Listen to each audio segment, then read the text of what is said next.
सभी साथियों को नमो बुद्धाय जय भीम। आज हम औरैया स्टार चैनल के माध्यम से सम्यक प्रकाशन से निकली पुस्तक त्योहारों के रहस्य, जिनके लेखक रोशन बौद्ध और रोशन बौद्ध जी त्योहारों के रहस्य में नाग पंचमी के बारे में बताते हुए कहते हैं कि हिंदू मान्यताओं में नाग पंचमी का क्या स्वरूप है। आइए हम नाग पंचमी का स्वरूप जानते हैं। नाग पंचमी के दिन सांपों को खूब दूध पिलाया जाता है। हिंदुओं के गरुड़ पुराण में उल्लेख किया गया है कि नाग पंचमी के दिन घर के दोनों बगल में नाग चित्र खींचकर अनंतर प्रमुख महानागों का पूजन किया जाए। हिंदुओं में नाग अथवा सांपों के देवता शिव को माना जाता है, इसलिए नाग पंचमी के दिन शिव मंदिर पूजा के केंद्र बन जाते हैं। उस दिन लोगों को सांपों का दर्शन हो पाना तो मुश्किल होता ही, परंतु अधिकतर लोग सांपों से दूर ही रहना चाहते हैं। इसलिए लोग शिवलिंग पर ही दूध चढ़ाते हैं और शंकर की पूजा करके त्यौहार मना लेते हैं। इस दिन ग्रामीण लड़कियां किसी जलाशय में गुड़ियों का विसर्जन करती हैं। बच्चे तथा पुरुष तैरती हुई इन निर्जीव गुड़ियों को डंडों से खूब पीटते हैं। लड़कियां गुड़ियों के साथ भीगे हुए चने, मटर अथवा मूंगफली आदि भी अपने साथ ले जाती हैं। गुड़ियां पीटने के बाद लड़कियां चने अथवा मटर बांटती हैं तथा पैसे आदि भी देती हैं। चूँकि यह प्रक्रिया पानी में होती है, इसलिए सभी का भीगना लाजमी है, तो सभी लोग पानी में खूब नहाते हैं। अच्छी तैराकी होती है। इन सभी की हिंदू मानसिकता होने के कारण जल में कृष्ण की रासलीला का होना भी कोई आश्चर्य की बात नहीं।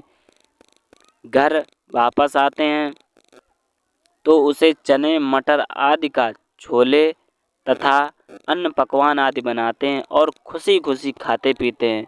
हाँ, ये लोग एक और काम करते हैं। उस दिन अपने घर की सभी खास कीमती वस्तुओं को खूब साफ करते हैं। देहाती इलाकों में अपने पशुओं को निश्चित रूप से नहलाया जाता है और उनके शरीर पर तेल आदि लगाकर पशुओं को चमकाया जाता है और पशुओं के शरीर पर किसी कालिख आदि से हाथ से पंजे का निशान लगाए जाते हैं। 5 अंगुलियों के निशान पंचशील का निशान है। निश्चित रूप से पुरानी परंपरा अथवा इतिहास का बयान करते हैं और इस दिन झूला झूलने की परंपरा भी निश्चित रूप से नागों की है, जंगल में रहने वाले लोगों की है, जो अपने खुशी का इजहार पेड़ों से झूल झूल कर किया करते थे। इस मौके पर गाया जाने वाला सावन गीत यानी कजरी भी काले लोगों द्वारा गाया जाने वाला गीत था, इसलिए इसे कजरी कहा गया। कजरी का अर्थ भी काला होता है। इस त्योहार पुष्टि हेतु हिंदुओं ने कुछ कथाओं की भी रचना कर ली है।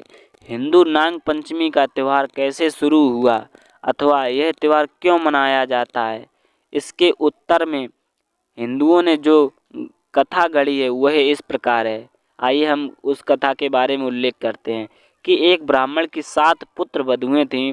सावन का महीना लगते ही 6 बहुएं तो अपने भाइयों के साथ मायके चली गईं, किंतु 7वीं के कोई भाई नहीं था।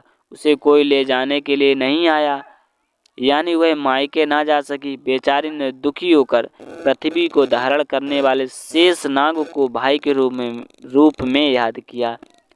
करुणायुक्त दीन वाणी को सुनकर शेषनाग ब्राह्मण का रूप धारण करके आए और उसे लिवाकर चले गए। थोड़ी दूर रास्ता तय करने पर उन्होंने अपने असली रूप धारण कर लिया और अपने फन पर बैठाकर उसे नागलोक ले गए। नागलोक यानी पाताल लोक में वह निश्चिंत होकर निवास करने लगी।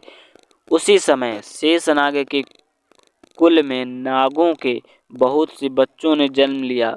उस नाग बच्चों के सर्वत्र विचरण करने के कारण उस ब्राह्मण की बहू को अंधेरे में चलने की परेशानी होती थी। उन नाग बच्चों को सर्वत्र विचरण करते देख शेषनाग की रानी ने उस वधू को पीतल का एक दीपक दिया और बताया कि इसके प्रकाश से तुम अंधेरे में भी सब कुछ देख सकोगी। एक दिन अकस्मात उसके हाथ से दीपक नीचे टहलते हुए नाग बच्चों के ऊपर गिर गया। परिणाम स्वरूप उनकी थोड़ी सी पूंछ कट गई। यह घटना घटते ही शेषनाग ने बधू को उसके ससुराल भेज दिया। जब अगला सावन आया तो वह बधू दीवार पर नाग देवता का चित्र उकेर कर उनकी विधिवत पूजा तथा मंगल कामना करने लगी। इधर क्रोधित नाग बालक अपनी माताओं से अपनी पूंछ कटने का कारण जानकर उस बधू को मारकर बदला चुकाना चाहते थे और इसी अवसर पर वे उस बधू के घर चल पड़े। वहां पहुंचकर उन सबने अपनी ही पूजा होते हुए देखा और प्रसन्न हुए तथा उनका क्रोध समाप्त हो गया। उन सबने बधू को बहन समान ही समझकर उसके हाथ से प्रसाद रूप में दूध तथा चावल भी खाए। नागों ने उस सर्प कुल से निर्भय होने का वरदान दिया और बताया कि सावन मास की शुक्ल पक्ष की पंचमी को जो हम पूजेंगे हम उनकी रक्षा करेंगे और तभी से यह नागों की पूजा का त्यौहार बन गया। वराह पुराण में इस पर्व के प्रारंभिक इतिहास को इस प्रकार दर्शाया गया है कि इसी दिन ब्रह्मा जी ने शेषनाग को अपने प्रसाद के संतर्पित व संतुष्ट किया था और शेषनाग के द्वारा पृथ्वी धारण करने की अमूल्य सेवा के लिए उन्हें अभिनंदित किया गया था। तभी से यह पर्व नाग जाति के प्रति श्रद्धा प्रदर्शन का प्रतीक बन गया है, जो कि नाग पंचमी के नाम से मनाया जाता है। बराह पुराण की इस बचकानी मान्यता को पढ़कर कोई भी व्यक्ति यह बात आसानी से समझ सकता है कि मूल निवासी नागवंशियों को कितने गोबर ज्ञान से मूर्ख बनाया गया है तथा दूसरी तीसरी क्लास में पढ़ने वाला बच्चा भी जानता है कि पृथ्वी किसी के द्वारा धारण करने वाली चीज़ नहीं है। यह कोई स्थिर गेंद नहीं है जहाँ यह स्वयं 24 घंटे में एक चक्कर घूम जाती है। वहीं 365 दिन में सूर्य का भी एक चक्कर बड़ी ही तेज गति से साथ लगाती है।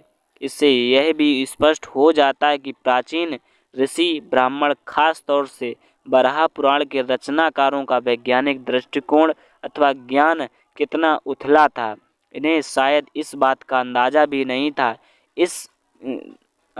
नहीं था कि एक दिन इनके ढोल की पोल खुल जाएगी और इनके मूर्खतापूर्ण शोध पर पूरा देश हंसेगा। सभी साथियों को नमो बुद्धाय, जय भीम। अगर आपको नाग पंचमी का ज्ञान को समझ में आया है और इसके आगे भी जानना चाहते हैं तो हमारे चैनल से जुड़े रहिए, हमारे चैनल को सब्सक्राइब करिए। अगर वीडियो अच्छी लगी तो वीडियो को लाइक करिए और शेयर करना बिल्कुल ना भूलें और कमेंट ज़रूर करें। सभी साथियों को नमो बुद्धाय, जय भीम, जय भारत, जय ज्ञान, जय विज्ञान, जय संविधान, जय मूल निवासी।